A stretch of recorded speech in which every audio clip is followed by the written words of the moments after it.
بسم اللہ الرحمن الرحیم۔ السلام علیکم۔ حضرت موسیٰ علیہ السلام اللہ رب العزت کے جلیل القدر پیغمبر تھے۔ آپ علیہ السلام کو اللہ رب العزت سے ہم کلام ہونے کا شرف بھی حاصل تھا۔ ایک مرتبہ حضرت موسیٰ علیہ السلام جب کوہ طور پر اللہ رب العزت سے ہم کلام ہوئے تو انہوں نے اللہ تبارک و تعالیٰ سے پوچھا کہ جنت میں میرا ہمسایہ کون ہوگا؟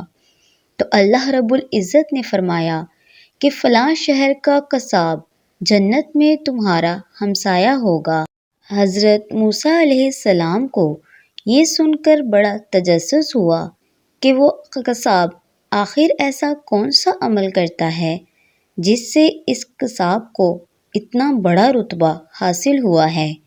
حضرت موسیٰ علیہ السلام اس شہر کی جانب گئے اور وہاں قصاب کو تلاش کیا اور خاموشی سے دیکھتے رہے کہ آخر اس کا ایسا کون سا عمل ہے جس پر اللہ نے اسے اتنا عظیم مرتبہ عطا فرمایا ہے۔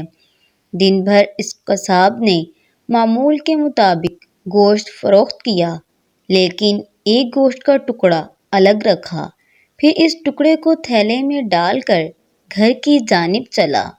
حضرت موسیٰ علیہ السلام بھی اس کے پیچھے پیچھے اس کے گھر تک گئے۔ پھر حضرت موسیٰ علیہ السلام نے اس قصاب سے اس کا مہمان بننے کی گزارش کی، جو اس نے بخوشی قبول کر لی۔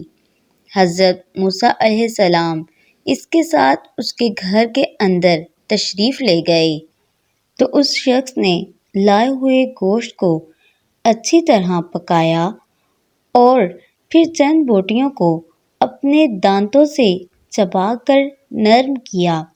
پھر گھر کے اندرونی حصے میں چارپائی پر لیٹی ایک بوڑھی خاتون کو اٹھایا، اسے پیار سے کھانا کھلایا اور اس کا بستر وغیرہ سیدھا کیا۔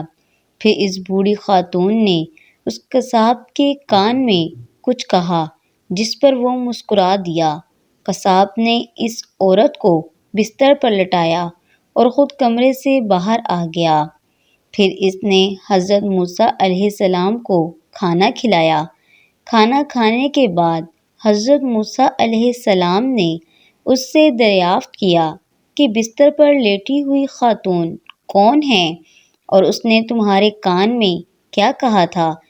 جس پر اس قصاب نے بتایا کہ وہ میری والدہ ہیں، وہ بے حد سادہ عورت ہیں، میں جب بھی ان کی خدمت کرتا ہوں اور ان کو کھانا کھلاتا ہوں تو مجھے یہی دعا دیتی ہیں کہ اے اللہ میرے بیٹے کو جنت میں موسیٰ کا ہمسایہ بنانا، جس پر میں مسکرا دیتا ہوں کہ کہاں میں ایک معمولی سا قصاب اور کہاں اللہ رب العزت کے برگزیدہ نبی۔ اس پر حضرت موسیٰ علیہ السلام نے فرمایا کہ میں ہی موسیٰ ہوں اور مجھے اللہ نے بتایا ہے کہ تو جنت میں میرا ہمسایہ ہوگا۔ یہی سن کر میں تمہاری زیارت کے لیے آیا ہوں۔ اللہ رب العزت سے دعا ہے کہ ہمیں بھی اپنے والدین کی خدمت کرنے کی توفیق دے اور ان کی دعائیں ہمارے حق میں قبول فرمائیں، آمین یا رب العالمین۔ ویڈیو اچھی لگی ہو تو ویڈیو کو لائک کر دیجئے، چینل کو سبسکرائب کر دیجئے اور بیل آئیکن پہ کلک کر دیجئے۔ شکریہ۔